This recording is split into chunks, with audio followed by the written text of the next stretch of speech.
नेहा, किसने इसको इम्प्लीमेंट किया है? NPCI, implemented by Madhavi, NPCI. And NPCI खाना इज छोड़ दीजिए, हम बना देंगे 1 से नेशनल 2 के बीच में। पेमेंट्स कॉर्पोरेशन ऑफ इसको इंडिया। रखिए। एनपीसीआई है national payments corporation of India. National payments corporation of India. Neha, गिर जाएगी नेहा ये। जो काम ईसीएस करता था सेम काम करता है basically. Inter bank high volume electronic transactions को सेटल करने नहीं में हेल्प करता है, जो कि repetitive हो, periodic हो, repetitive हो, periodic हो, right?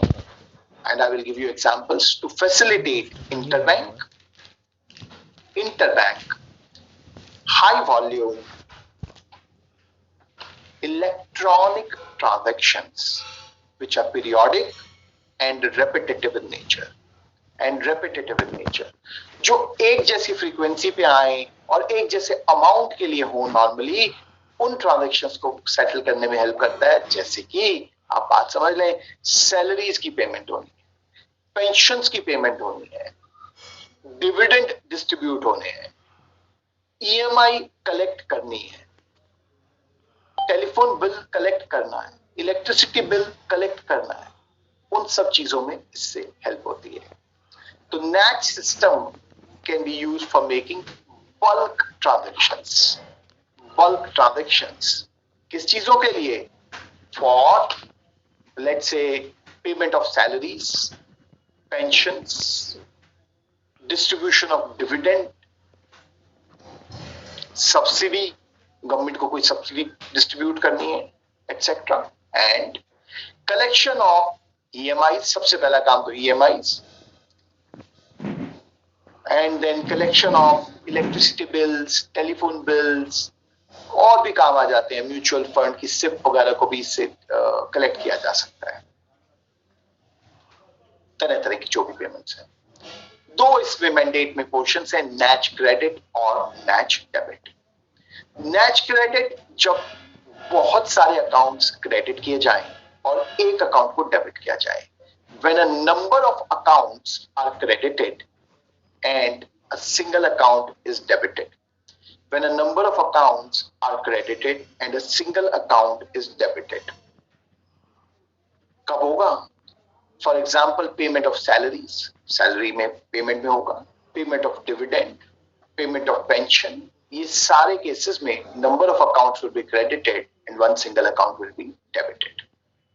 NACH debit, when number of accounts are debited, जब बहुत सारे अकाउंट डेबिट किए जाए and one account is credited, एक अकाउंट क्रेडिट किया जाए। बहुत सारे खाते डेबिट किए जाए और एक खाता क्रेडिट किया जाए। कब होगा? जब आप ईएमआई की पेमेंट कलेक्ट कर रहे हो, आप इलेक्ट्रिसिटी का बिल कलेक्ट कर रहे हो एक पर्टिकुलर डेट पे, किसी भी तरह का इस टाइप की पेमेंट्स कलेक्ट कर रहे हो, तब ये होगा when you will make collections. So EMI, utility bills, इन सब केसेस में NACH डेबिट लगेगा। बहुत सारे खाते डेबिट किए जाए और एक खाता क्रेडिट किया जाए। अमाउंट कितना हो सकता है? कोई मिनिमम और मैक्सिमम की लिमिट नहीं है। देयर इज नो मिनिमम और मैक्सिमम लिमिट, नो मिनिमम और मैक्सिमम लिमिट। कब कब अवेलेबल है NACH का मैंडेट, आप कब यूज कर सकते हैं? Now it is available, NACH is available on all days of the year, on all days यानी 365 days a year, without any holidays, without any holidays। और ये कब से हुआ? With effect from 1st August 2021, 1st August 2021, 1st August 2021।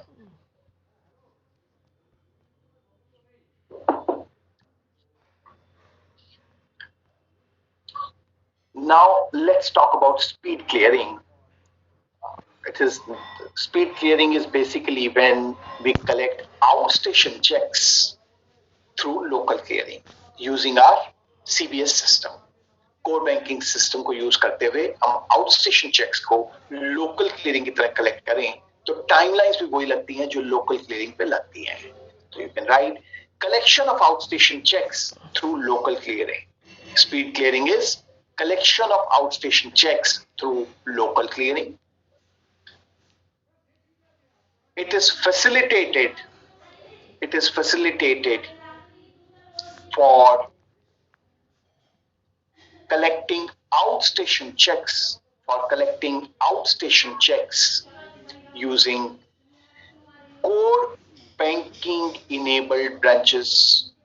Core banking enabled branches of banks. Of banks. Of banks.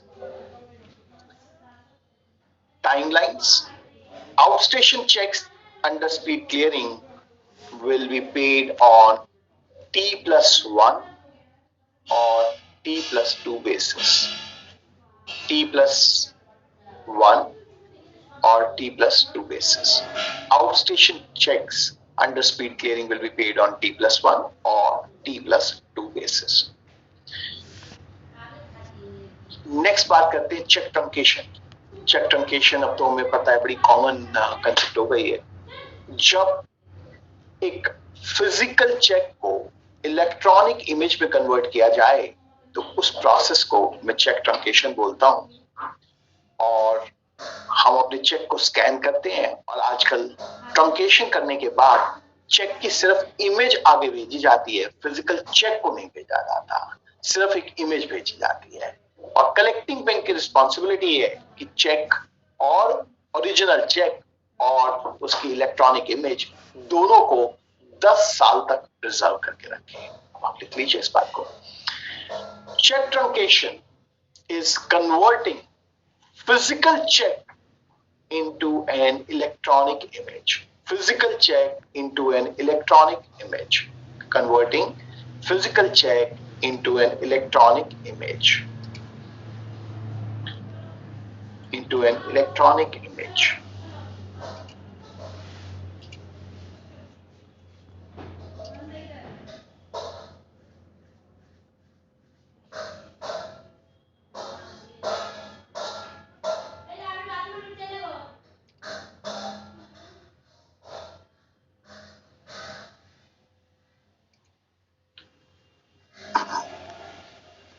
After truncation, only image goes to the paying bank. Truncation के बाद सिर्फ image भेजी जाती है। Collecting bank will preserve record of physical check as well as electronic image for 10 years. For 10 years. और यहीं पर एक कंसेप्ट है IRD, image replacement document. Image replacement document. What is image replacement document? It is a legally recognized replacement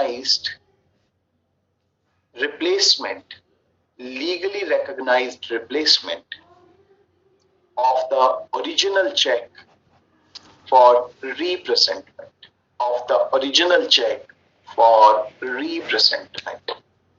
It is a legally recognized replacement of the original check for replacement. For representment. Customer ने कहा मैं check दोबारा लगाना चाहता हूं, तो उसको check वापस ना देने की बजाय आपने उसको चेक का कॉपी दे दिया, and he can present that copy which is recognized as good as a check being represented. CTS now has been extended across all bank branches. CTS is extended across all bank branches in the country. कब से? With effect from 30th September 2021. 30th September 2021. CTS is extended to all bank branches. एक इसके बाद बता रहा हूँ, RBI का एक ऐप है, मनी ऐप, उस पर सवाल आ जाता है। मनी का फुल फॉर्म लिखिए, MANI, money app by RBI. Money app by RBI full form is mobile aided note identifier. mobile aided note identifier. Mobile aided note identifier. Basically what this app does is, as soon as you put an Indian currency note below the camera of a mobile phone in which this app has been installed, and you open the app will read out the currency value of the note, of the currency note. तो इसलिए एक visually impaired person को अगर notes की currency identify करनी हो तो this will give a voice feedback and tell you what is the currency of note. So money app is helpful in aiding visually impaired persons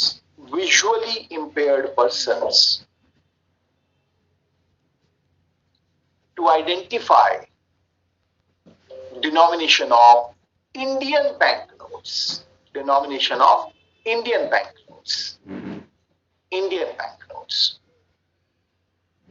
और कौन सी languages में अवेलेबल है? It is available in Hindi and English. पहले हिंदी और English में available थी, and now it is also available in 11 regional languages. It is also available in 11 regional languages. 11 regional languages. 11 regional languages.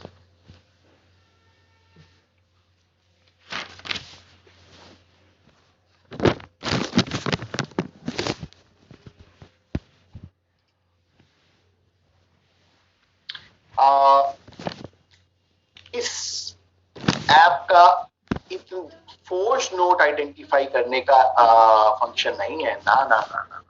It has to identify only Indian bank note का denomination. That is the whole purpose.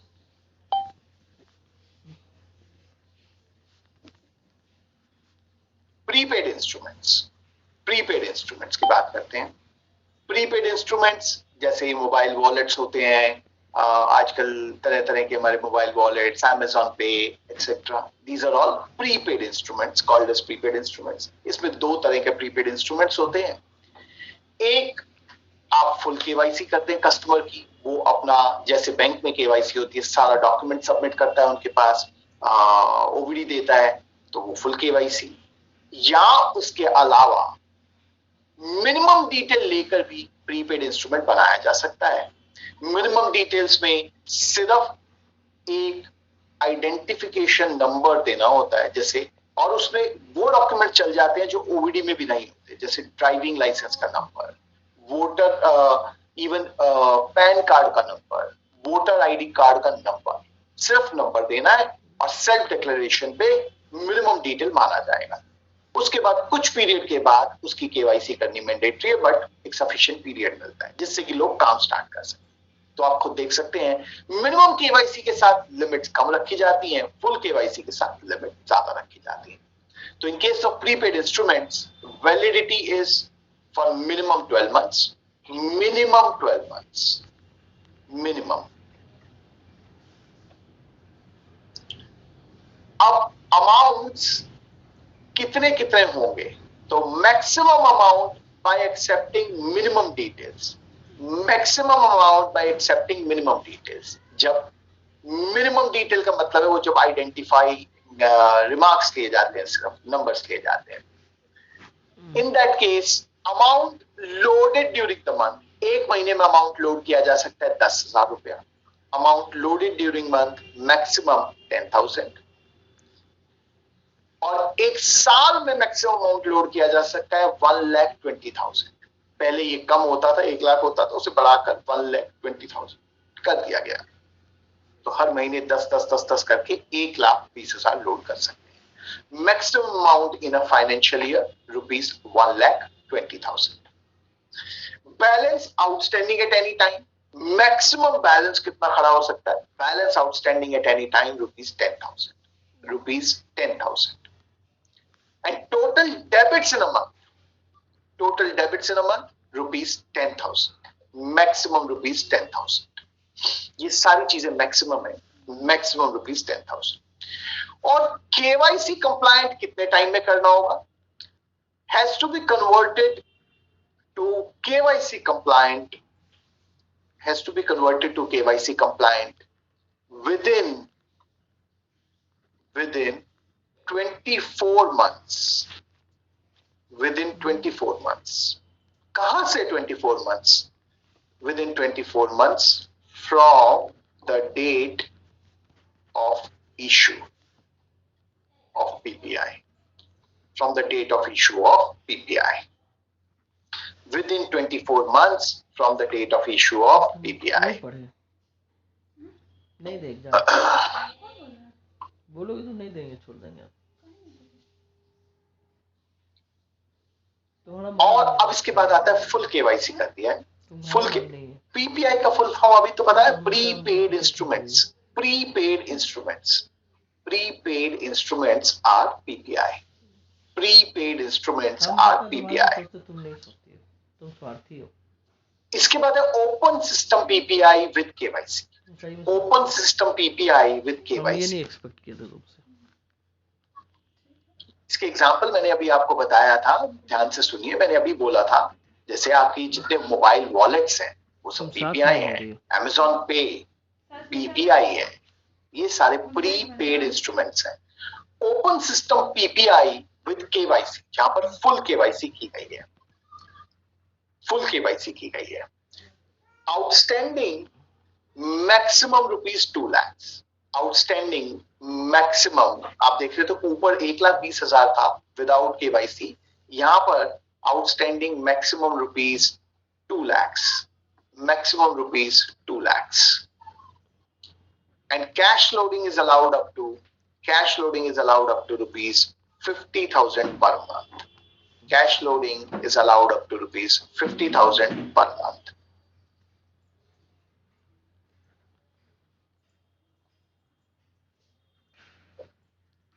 Minimum validity का मतलब है कि जब किसी ने उसमें amount जमा करके छोड़ा तो मिनिमम कितने समय तक उसको यूज किया जा सकता है।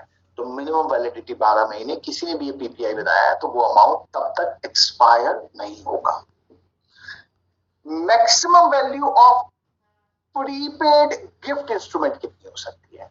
प्रीपेड गिफ्ट इंस्ट्रूमेंट की मैक्सिमम वैल्यू कितनी हो सकती है? ₹10,000। और ये क्या होते हैं? बैंक्स वगैरह कार्ड इशू कर देते हैं, गिफ्ट कार्ड। आप उन्हें पैसा दे दें, वो गिफ्ट कार्ड इशू कर देते हैं। उस गिफ्ट कार्ड में मैक्सिमम पैसा कितना डाल के इशू कर सकते हैं? ₹10,000। Maximum value of each prepaid gift instrument is ₹10,000। और उनकी validity, maximum validity of prepaid gift instrument is 3 years. Is 3 years.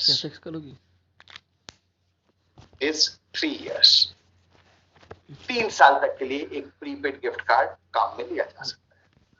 यहां आप ये ध्यान दे देंगे, यहां पे मैक्सिमम वैलिडिटी है। हमारे जो एग्जामिनेशन के क्वेश्चन आते हैं वो क्वेश्चंस मुश्किल नहीं होते, उसको बस उलझाना होता है। तो मैक्सिमम मिनिमम अमाउंट्स की लिमिट इधर उधर थोड़ी सी करता है। आपकी क्लैरिटी अच्छी होगी तो आपका काम आसानी से हो जाता है। Cash withdrawal at point of sales. Cash withdrawal at point of sales ना, number of prepaid gift instrument बनवाने पे लिमिट नहीं है, आप कितने भी ले सकते हैं। अब एक कंपनी है अपने सारे एम्प्लॉइज को प्रीपेड गिफ्ट इंस्ट्रूमेंट बांटना चाहती है दिवाली पे, और उसके जितने भी एम्प्लॉय हैं सबके लिए ले सकती है, उसमें क्या मनाही है, ले लें। पैसा उसमें ₹10,000 डलेगा और 3 साल तक इस्तेमाल किया जाएगा, नहीं करेगा तो खत्म हो जाएगा। Cash withdrawal at point of sales. क्या होता है cash withdrawal at point of sales? थोड़ी सी बात सुन लें, 2-3 बातें हैं, ध्यान मेरी बात पे रखें, उसके बाद लिख लें आप इसको सब। पॉइंट ऑफ सेल होता है जहां पर हम जाकर कार्ड स्वाइप करके पैसा मर्चेंट को देते हैं, दुकानदार को देते हैं। वो जो मशीन लगी होती है उसके पास जिसमें कार्ड स्वाइप होता है, उसको कहा जाता है पॉइंट ऑफ सेल मशीन्स होती है वो। आरबीआई ने एक फैसिलिटी दी है कि उस मशीन से भी एक कस्टमर डेबिट कार्ड यूज करके चाहे तो कैश विड्रॉ कर सकता है। डेबिट कार्ड यूज करके, क्रेडिट कार्ड पे नहीं, एक डेबिट कार्ड यूज करके। और उस पर लिमिटेड छोटी रखी गई है क्योंकि वो लोग कोई कैश मशीन्स नहीं है, तो एक दिन में मैक्सिमम ₹2,000 निकाल सकते हैं, एक महीने में मैक्सिमम 10,000 रुपए निकाल सकते हैं। पहले इसमें लिमिटें अलग होती थी, लिमिट बाय सेंटर्स होती थी। अब टियर 1 से लेकर टियर 6 सेंटर्स पे एक जितना अमाउंट निकाल सकते हैं, एक जितने बैंक चार्ज लगते हैं। बैंक चार्ज जो है वो maximum 1% of the transaction amount होता है, maximum 1% of the transaction amount होता है। बस यहीं से सवाल आएंगे।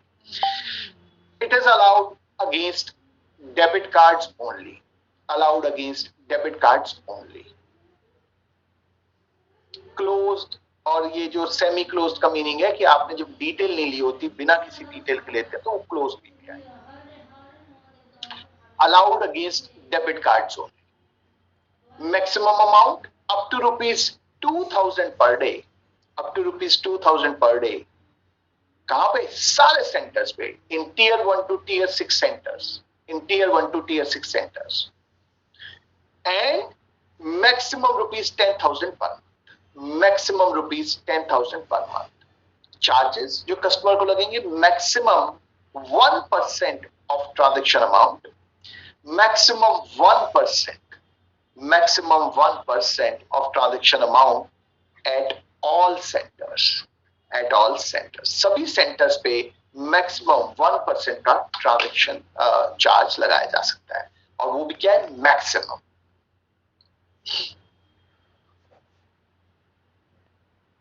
पॉइंट ऑफ सेल के बाद आइए कुछ एटीएम की बात देख लेते हैं। Automated teller machine, automated teller machine, इसमें कुछ पॉइंट्स जहां से सवाल आते हैं। एक तो ब्राउन लेबल एटीएम और white label ATM. Types of ATM में ब्राउन लेबल एटीएम और white label ATM. Brown label ATM उस एटीएम को कहते हैं which is owned by corporate, किसी कॉर्पोरेट के द्वारा ओन किया गया, but operated by banks, owned by corporates, operated by banks। क्योंकि बैंक ऑपरेट कर रहा है तो उस पर लेबल लग सकता है, इसलिए ब्राउन लेबल एटीएम बोला उसे। White label ATM which is owned by corporates and operated by corporates, owned and operated by corporates। Own भी कोई और करता है और ऑपरेट भी कोई और करता है, तो किसी बैंक का लोगो नहीं लगता, इसलिए व्हाइट लेबल एटीएम, इसलिए white label ATM, white label ATM.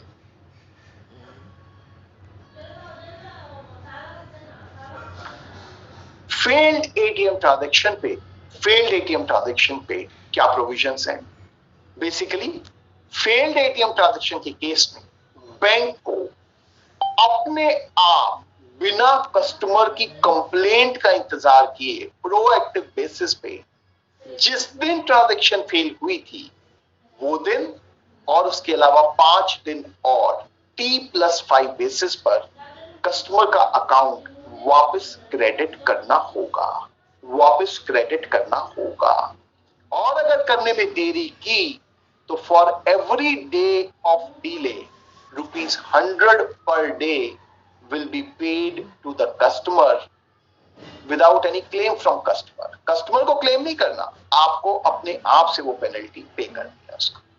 In case of failed ATM transaction, banks should recredit the amount proactively within a period of T+5 days, within a period of T+5 days, within a period of T+5 days. Compensation for delay, ₹100 per day without any claim from customer, ₹100 per day without any claim from customer। Free ATM transactions देखिए कितनी मिलेंगी। Free ATM transactions to saving bank customers, to saving bank customers at ATM of other banks, at ATM of other banks, at ATM of other banks। उसमें 6 metro cities के case में 3 free transactions per month, 3 free transactions per month. And other places 6 metro cities के अलावा other places में 5 transactions per month, 5 transactions per month free देंगे आप। And this will include both financial and non-financial transaction। Non financial transaction होती है जैसे balance check करना, mini statement draw करना, जिससे खाता डेबिट क्रेडिट ना हो, वो नॉन फाइनेंशियल ट्रांजैक्शन। और इसके बियॉन्ड हो जाए तो इसके beyond bank 21 rupees per transaction charge कर सकता है, और ये चार्ज बढ़ाकर 21 रुपए किया गया था 1 जनवरी 2022 से।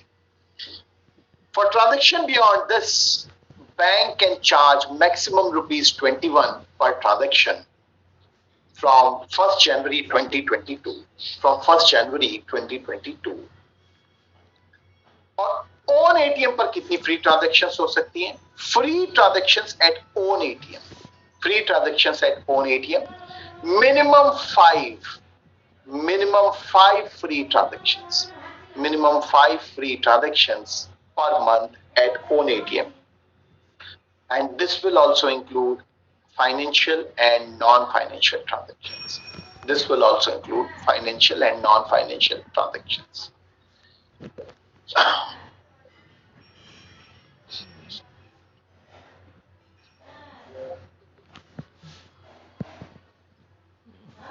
ATMs for visually challenged. 1 जुलाई 2014 के बाद से जितने भी नए एटीएम लगाए जाएं, they should all be friendly for visually challenged persons. So you can write, कब से हुआ था? मेन बात है date. From 1st July 2014, all new ATMs should be friendly to blind persons. Should be friendly to blind persons. उसके बाद जो लगाए,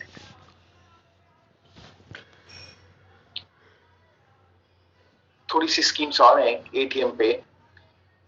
पिछले साल आरबीआई ने कैश आउट इन एटीएम्स को रिजॉल्व करने के लिए बैंक्स पे नियम बनाया कि बैंक्स के पास एटीएम में कैश रहेगा। बात स्कीम की सुन लीजिए और फिर उसके बाद आप आराम से लिख सकते हैं कुछ पॉइंट्स। किसी ऐसी सिचुएशन में जब कस्टमर एटीएम से कैश ना निकाल पाए क्योंकि एटीएम में सफिशिएंट कैश अवेलेबल नहीं था, ऐसी सिचुएशन को कैश आउट कहा जाता है, कैश आउट सिचुएशन कहा जाएगा। ये सिचुएशन एक सॉफ्टवेयर की हेल्प से पता चलती है, मैनुअली नहीं। अंदर सॉफ्टवेयर इंस्टॉल्ड है, उसको पता है कि कस्टमर आया, sufficient cash was not available because of which the transaction was declined. It will be called as cash out. The software will count the number of hours जितने time के लिए cash out रहा। अगर ATM में 10 घंटे या उससे ज्यादा का कैश आउट रहता है तो 10,000 रुपए की पेनल्टी लगती है। तो 10,000 रुपए पर सच एटीएम की पेनल्टी लगती है बैंक को। हर बैंक को अपने हर एटीएम की रिपोर्ट महीना खत्म होने के 5 दिन के बाद सबमिट करनी है आरबीआई को। 5 दिन के बाद रिपोर्ट सबमिट करनी है। वो रिपोर्ट ऑटोमेटिकली जो एटीएम में सॉफ्टवेयर अपडेट किए गए हैं उससे जनरेट की जाएगी, मैनुअल नहीं जनरेट होगी, और वो रिपोर्ट उनके साथ शेयर कर, उससे ये सारी कैलकुलेशन होगी। ये इसका cash availability of cash in ATM scheme का वो है।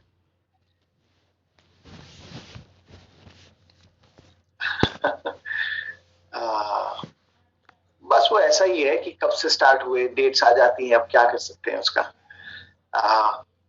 बात तो बिल्कुल सही है, उससे क्या फर्क पड़ता है। Availability of cash in ATMs, this is effective from 1 अक्टूबर। ये कब लगाया था आरबीआई ने? With effect from 1 October 2021। 1 October 2021। 1 October 2021।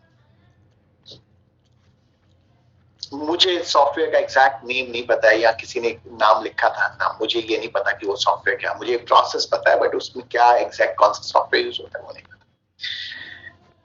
And in what is cash out in ATM? What is cash out in ATM? Cash out in ATM means when customer is not able to withdraw cash, when customer is not able to withdraw cash due to non-availability of cash, due to non-availability of cash. Reporting, इसकी reporting कैसे होगी? Bank to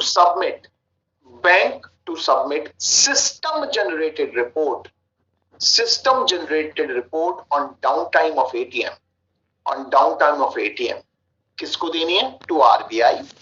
To RBI every month within 5 days, within 5 days of the following month, within 5 days of the following month, of the following month. मुझे 1 minute का time देंगे, एक please.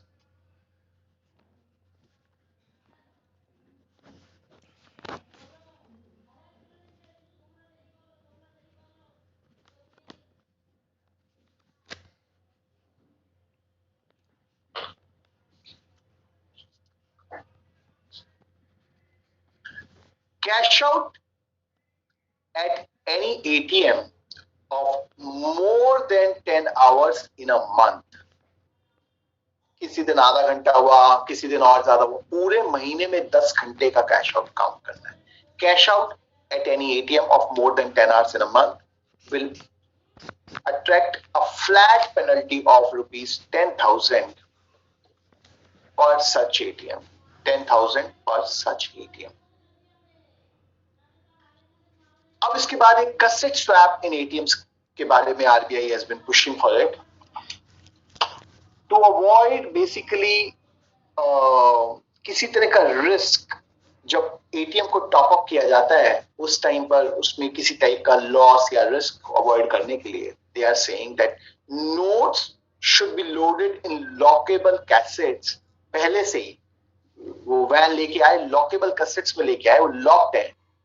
They withdraw the cassettes that are lying in the ATM and they replenish it with lockable cassettes such that there is no risk of any loss. They have been trying to implement it from 2021. पहले वहां से date बढ़ाकर बीच में बढ़ाई गई, फिर 2022 31 मार्च की गई, अब फिर से उसे बढ़ाकर 31 मार्च 2023 कर दिया गया. So you can write cassette swap in ATMs. Cassette swap in ATMs. To mitigate, purpose क्या है? To mitigate risk involved in open cash replenishment. In open cash replenishment. To mitigate risk involved in open cash replenishment. और क्या करना है? Use lockable cassettes. Lockable cassettes in ATMs. Use lockable cassettes in ATMs to swap for cash replenishment. To swap for cash replenishment. As of now, all ATMs have to achieve this by 31st March 2023. As of now, all banks have to achieve this by 31st March 2023.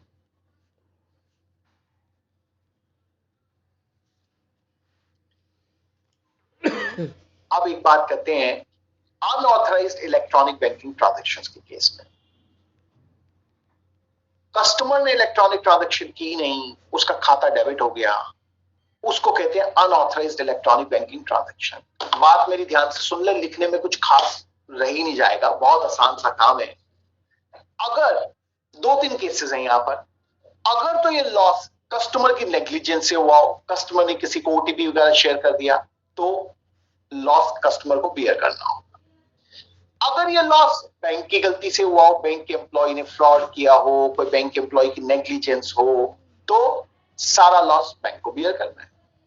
In case this is neither due to bank's fault nor due to customer's fault, तब अगर customer first 3 days में transaction report कर दे, जिस दिन ये transaction हुई है उसके 3 दिन में रिपोर्ट कर दे, तो कस्टमर की लायबिलिटी है नील. तो कस्टमर की लायबिलिटी है नील. और अगर 4th डे और 7th डे के बीच में रिपोर्ट करें तो लायबिलिटी जो है depending on various kind of customers 5,000 से लेकर 25,000 रुपीज तक रखी गई है. और 7th डे के बाद रिपोर्ट करें तो फिर सारा लॉस कस्टमर को बियर करना होता है. तो कस्टमर को बियर करना होता है. अब आप इस बातों को लिख सकते हैं मेरे साथ. डेट ऑफ कैसेट स्वैप था साहब 31 मार्च 2023. कैश आउट वाली स्क्रीन में मुझसे पूछ लो क्या पूछना है. कैश आउट वाली में मैं बता देता हूँ दोबारा से. अब स्क्रीन को चेंज मत करो, और लोग भी लिख रहे होते हैं. आप मेरे को पूछ लो, मैं बता दूंगा बीच में. Liability of customers in case of unauthorized electronic banking transactions. In For negligence by customer, entire loss to be borne by customer. Entire loss to be borne by customer. Entire loss to be borne by customer. Brown level ATM का आप बार बार पूछ रहे हैं example, brown level ATM का क्या example दे सकता हूं? Brown level ATM आप कई बार पाएंगे शॉपिंग मॉल्स में, कहीं पे आपके बैंक ने नहीं लगाया होगा, आपका बैंक सिर्फ ऑपरेट करता है, लगाया होगा टाटा एलेक्सी ने वो एटीएम। ऐसे देखने से पता नहीं चलता है कि वो ब्राउन लेवल है। व्हाइट लेवल पता चलेगा क्योंकि वहां पर बैंक की कोई ब्रांडिंग नहीं होगी, बैंक का कोई नाम नहीं होगा। Contributory fraud, in case of fraud, negligence or deficiency on part of bank, in case of fraud, negligence or deficiency on part of bank, zero liability of customer, zero liability of customer. और third case है deficiency is neither due to bank nor due to customer, then liability of a customer will be if the transaction is reported within 3 days. If the transaction is reported within 3 days, it will be nil. If the transaction is reported within 3 days, it will be nil. If customer notifies transaction within 4th day and 7th day, if customer notifies transaction within between 4th day and 7th day, for BSPD accounts, liability will be rupees 5,000. Liability will be rupees 5,000. For all other saving bank accounts, liability will be rupees 10,000. For all other saving bank accounts, liability will be 10,000. For current account CCOD accounts of MSME, for current account CCOD accounts of MSME, liability will be rupees 10,000. For current CCOD accounts of individuals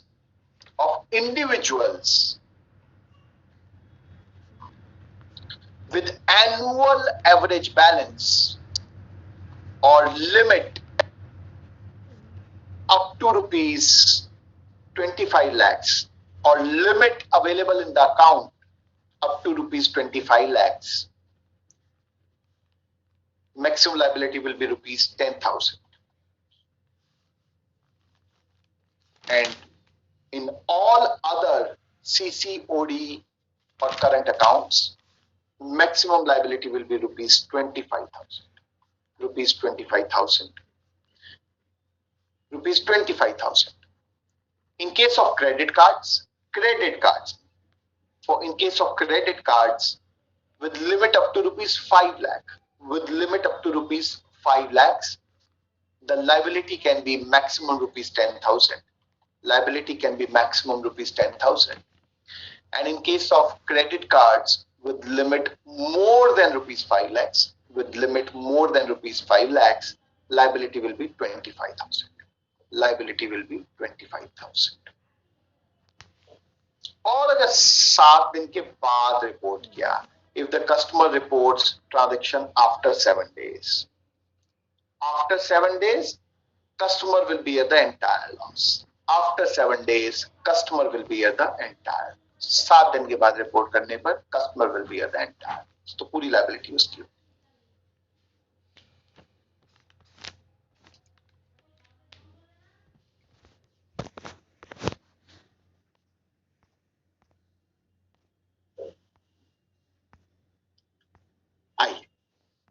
थोड़ी सी बातें और करते हैं. भीम की बात करते हैं. भीम का फुल फॉर्म है Bharat interface for money. Bharat interface for money. Bhim app किसने बनाया? एनपीसीआई ने बनाया. Bhim is a mobile app developed by NPCI, which is National Payments Corporation of India, and it is based on UPI. It is based on UPI, which is Unified Payment Interface. It is based on UPI, which is Unified Payment Interface. Fund transfer limits ध्यान देंगे भीम की, maximum ₹1 lakh per transaction, maximum ₹1 lakh per transaction, maximum ₹1 lakh per transaction and maximum ₹1 lakh per day, maximum ₹1 lakh per day.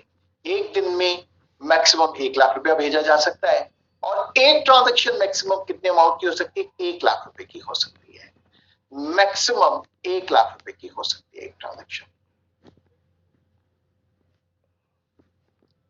Maximum loss in maximum loss in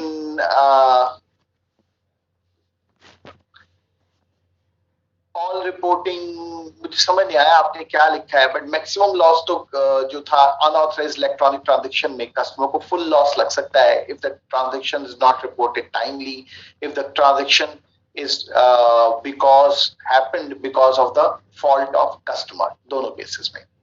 और ये unified payment interface के बारे में थोड़ी सी बात देख लें. Unified payment interface UPI is developed by NPCI. It is also developed by NPCI, National Payments Corporation of India. And fund transfers are available on UPI on 24/7 basis. Are available on UPI by 25/7 basis.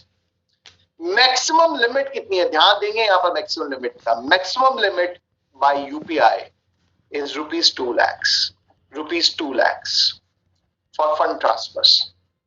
But in case of IPO में पैसा लगाना चाहें या RBI retail direct पे जो website है वहां पर अगर आप पैसा लगाना चाहें, आरबीआई रिटेल डायरेक्ट, यहां पे यूपीआई की लिमिट हो जाती है 5 लाख. यहां पर यूपीआई की लिमिट हो जाती है 5 lakh. In case of IPO और RBI retail direct the limit will be ₹5 lakhs. In case of IMPS, next thing, in case of IMPS, which is immediate payment service, maximum limit in case of IMPS is ₹5 lakhs, ₹5 lakhs. For IMPS, maximum limit will be ₹5 lakhs. छोड़ दो इसको. क्या है retail direct? Retail direct basically government securities में अब retail customers भी invest कर सकते हैं, उसके लिए आरबीआई ने वेबसाइट बनाया, आरबीआई रिटेल डायरेक्ट, और वहां से आप सॉवरेन गोल्ड बॉन्ड्स वगैरह भी ले सकते हैं. वो वेबसाइट है आरबीआई रिटेल डायरेक्ट. तो वहां पर पैसा डालने के अंदर 5 लाख रुपए का यूपीआई कर सकते हैं. Bhim app is developed by NPCI. Bhim app बनाया एनपीसीआई ने. आईएमपीएस की जो ये लिमिट है, मैक्सिमम लिमिट ₹5 लाख आईएमपीएस में ट्रांजैक्शन करने की, ये पर डे की लिमिट होती है. अलग अलग ट्रांजैक्शंस का टोटल जो है 5 लाख हो सकता है. आइए टोकनाइजेशन की बात, ज्यादा उस पे सवाल नहीं है टोकनाइजेशन पे. भीम ऐप की भी लिमिट, भीम ऐप की जो लिमिट है 1 लाख रुपए पर ट्रांजैक्शन कर सकते हैं या 1 लाख रुपए पर डे आप उसमें ट्रांसफर कर सकते हैं. IMPS is immediate payment service.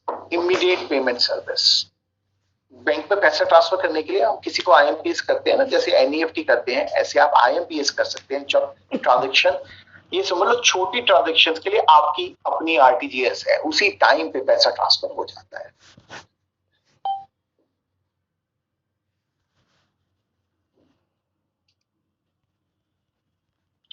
Tokenization, अब आरबीआई ने कहा है कि आप कार्ड की डिटेल, जो मर्चेंट एस्टैब्लिशमेंट्स हैं, पेमेंट्स गेटवेज हैं, वो कार्ड की डिटेल को सेव नहीं करेंगे कस्टमर की, उसकी जगह एक टोकन बनाया जाएगा, उसे सेव कर सकते हैं. कार्ड डिटेल अगर पुरानी सेव की हुई थी तो वो सारी कार्ड डिटेल उनको डिस्ट्रॉय करना थी. So tokenisation, please right, tokenisation is with effect from 1st October 2022 It is with effect from 1st October 2022. With effect from 1st October 2022, no entity in card transaction,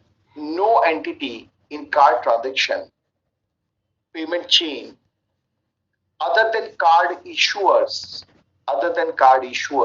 or card networks shall store actual card data. It will be replaced with an alternate code. Called as token. Is it mandatory for customer? No, it is not mandatory for customer. It is mandatory for card companies. आपको जरूरी नहीं है कि आप इसको हर समय अपनी token को सेव करवाएं वहां पर जाकर. IMPS तो पेमेंट सिस्टम है. IMPS तो जैसे NEFT RTGS है.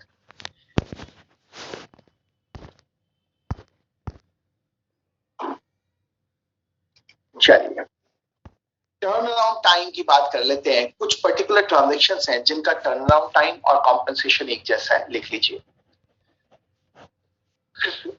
इन फॉलोइंग ट्रांजैक्शंस, ये जो नीचे दी गई ट्रांजैक्शंस हैं, in these cases credit to beneficiary और auto reversal should be done within T+1